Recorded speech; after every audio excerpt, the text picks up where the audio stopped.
In touch this morning in answer to my question around, do women make organisations better? Let's get into that, because what is the proof? Is it a lazy sexist assumption or something to live by?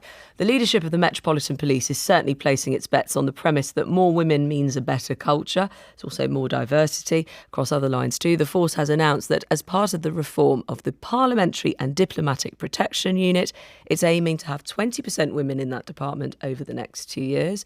That department, of course, is where officers Wayne Couzens and David Carrick both worked. I want to remind you of that. Couzens was early this year found guilty of the kidnapping, rape and murder of Sarah Everard. Carrick also this year pleaded guilty to 85 serious offences, including rapes, sexual assaults, false imprisonment and coercive and controlling behaviour.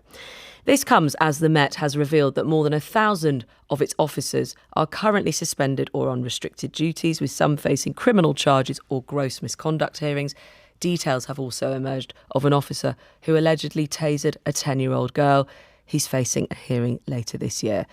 Is hiring more women the solution?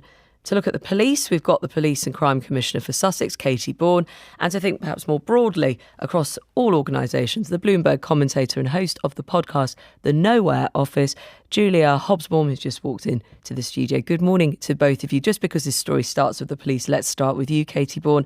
20% women in this particular department. Do you think it'll make a difference? Morning, Emma. Yes, I do, genuinely, and it's got to be an improvement on what's gone before. And certainly from my own experience in Sussex, we now have a female chief constable. And in fact, a couple of years ago, the whole senior top team were all women. I've definitely seen changes, and for the better as well. But we do have women who don't always, Julia, make good changes across the board. And I have plenty of examples. Yeah, I think you're right. I mean, structurally, it's the case that men in positions of seniority vastly outnumber women. For example, the ONS data shows that 63% of men are in positions of seniority compared to 36% of women. Quite a lot of psychological research and neuroscience shows that there are tendencies and traits that make women quote unquote better in the workplace for empathy and so on. There's quite a lot of studies there. But power can corrupt, and corrupt absolutely, and it can corrupt women as well as men. What I would say is that I'm optimistic that there is a great rebalancing happening in the workplace generally, that women were at the forefront of calling for not only greater flexibility, but greater equality. And there's just heaps of data that shows that true diversity, differences of opinion, counterbalancing is better for the workplace, and that at the moment it's still very imbalanced. So it's not necessarily women, it's about having a mix of people within an organisation, or it is women? I think it is women, with the caveat, and you've said it yourself, that just because you're a woman doesn't mean you're great. I mean, I was very struck yesterday by your interview with Susan Gilby about the Lucy Letby case. Lucy Letby herself is a woman. She behaved monstrously. And in fact, as I understand it, it was a woman in a position of seniority as the head of nursing care who preceded your guest yesterday. So being a woman inherently doesn't make you better if you're going into a system and following a rigid, bad workplace. What interests me is the role women and men can play in making a better workplace. On that particular point, of course, there's inquiries still to come on that with more evidence around the management of that particular hospital trust, talking about Lucy Letby. To come back to you, Katy Bourne, there is a specific example here of the police. It is, of course, very difficult reading for, I'm sure, those connected to the police, those within the police and us being policed, that more than 1,000 of the Metropolitan police officers are currently suspended or on restricted duties. Tell us a bit more about why you think this aim of how to diversify who's in which bit could work. Well, listening to what Julia was saying, actually, I do agree. There's a lot of studies to show that diversity of thought is really important in any team. But what's interesting with policing, and something that I've experienced as nearly 11 years in this job now, is that it's a structure, a hierarchical command structure, and it does enable these sort of fiefdoms to flourish. Whether it's, if you take it at the local level, for example, in Sussex, we've got some police stations who are quite out on the borders and therefore feel isolated. And you get this sort of bunker mentality that can happen. And you need that diversity of thought within that structure to challenge. And it is really difficult for leaders, be they men or women, to change that structure from the top unless you get that diversity at the bottom as well. So certainly, it's been just over 3 years now since I've had a female chief constable in Sussex. And we're now, this week's new intake of new recruits, more than 50% are women. Now we're seeing an increasing number of women joining, which is really to be welcomed.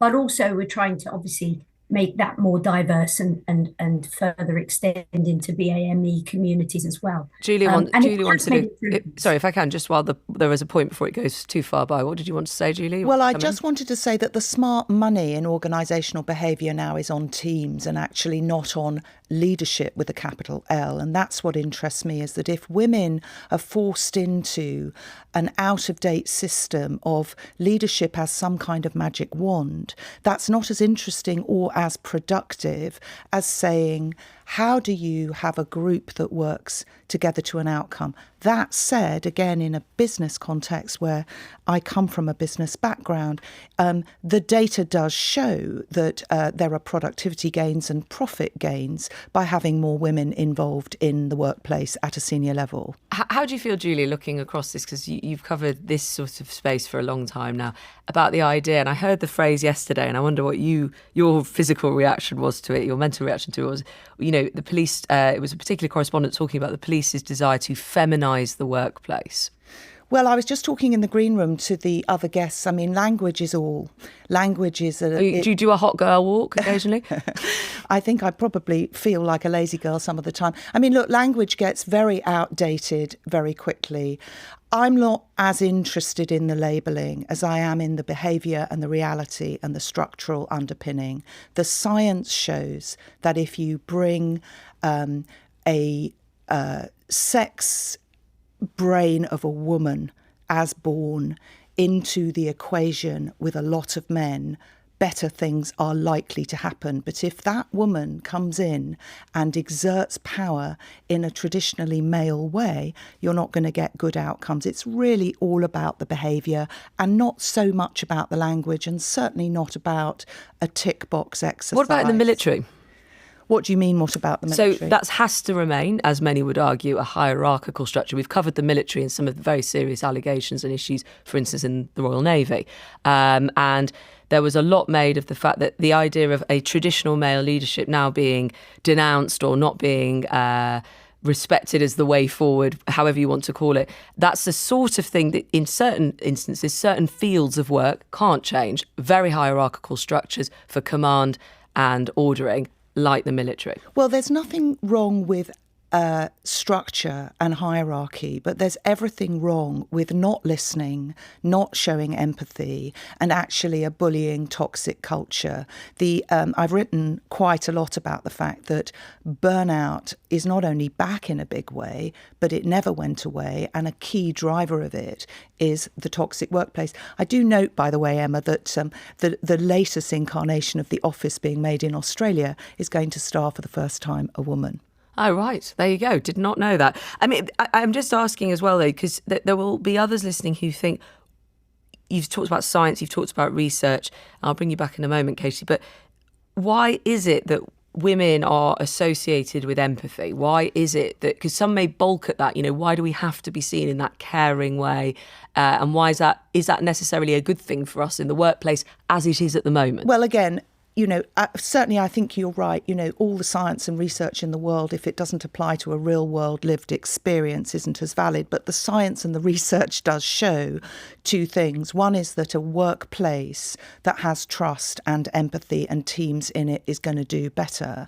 And secondly, the neuroscience shows, slightly controversially, that literally the grey matter of women's brains is different, and the cortex lights up in areas of empathy, and empathy to put yourself, it's called mirror neurons. If you put yourself in somebody else's shoes, then you are listening more to them. Now, again, it almost doesn't matter whether you say it's a woman who's doing that, a person. What matters is it happening? Is it happening? Katy Bourne, going back to the police, and I'm just thinking of this new group of women going into this part of the police force where, I've mentioned it's where the officers Wayne Couzens and David Carrick both worked at some point in their careers, parliamentary and diplomatic protection units.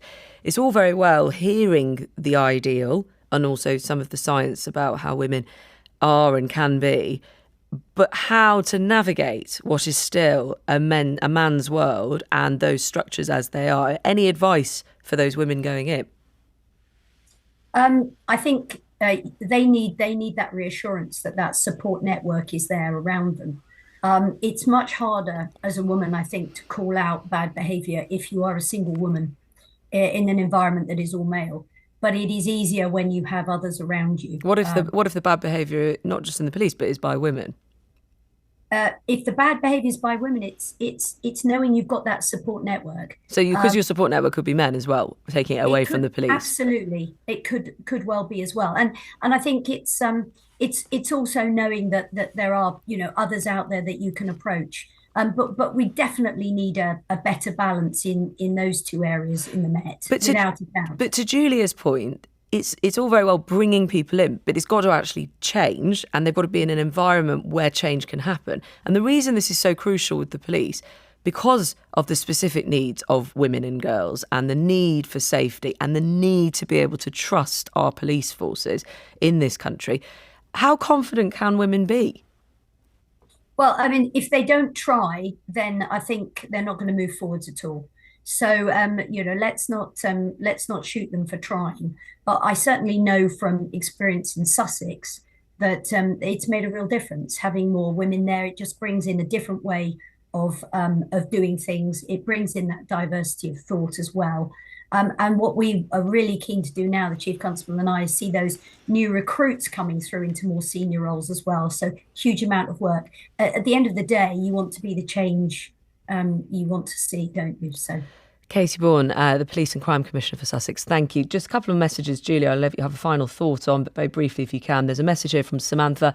Hi, Emma. I think women in the workplace is great. I work in finance. I'm currently on maternity leave, and most managers and long service employees are women. I think this creates a more caring workplace. Everyone looks after each other, shares the workloads where necessary. I think there's more awareness of staff well-being, which is the backbone to everything.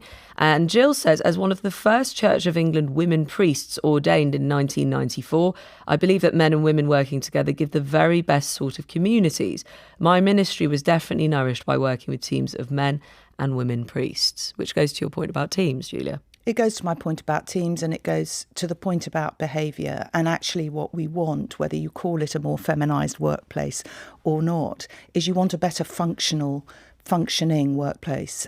So many women in particular are leaving the workplace, and that's what we want, is we want an improvement, and we want to stress test where that improvement comes from and where it doesn't. Julia Hobsbawm, the host of the podcast at the Nowhere office. Thank you very much to you. Your messages will still keep coming in, I'm sure, on this.